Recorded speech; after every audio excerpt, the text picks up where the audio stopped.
Hi guys, first of all thanks for watching. I hope you enjoyed this video. This was a very big project for me. The guy on the video is actually my brother. When I started FPV I understood that I had a new way to film stuff. Last winter we decided that we had to do something about kitesurf and it would be an amazing way to feel like riding together. It was really fun to have to understand the wind, be sure not to fly against it but fly with it, and accept the fact that the wind will push me not always the way my brother is going, because he's like going across the wind. Thing is, we hate flying over water because our quads are all electronics and so they don't really like any kind of water, and seawater is actually way worse than non-salty water, so crashing in the water was like forbidden. I went 4 times in the water, twice because following my brother I was actually getting some splashes on the quad. It wasn't killing the quad at this moment, but I guess the wind was moving the drop on the quad and the drop was just going at the wrong place on the electronics, and suddenly the quad was dying and going into the sea.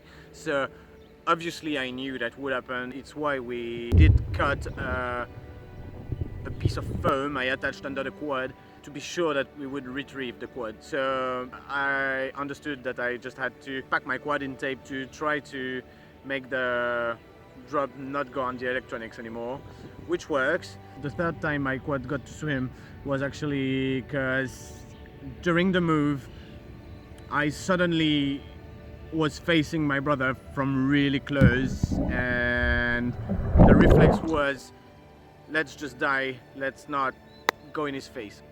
Then the fourth one, yeah, that was like definitely my fault. I was way too excited because we were having so much fun. The light was great, the spot was great, the wind was great, my brother was riding really well. He did his big jump, I followed him perfectly, and I was like so excited that I went crazy, forgot that I was above the water and wanted to finish my curve by a flip. Landed my flip too low, so yeah, I landed in the water and that was definitely my fault. Because of the wind, the batteries of the quad were like 1.5 minutes. New Caledonia is one of the best spots on the planet to kitesurf. The wind is pretty strong. It's why, to be able to follow my brother, I had to fly completely on my side, which is actually pretty cool because I was at the same angle as his body. I have loads and loads of footage. This was just the very best of it. Anyways, thanks for watching and see you later. Thanks guys, bye.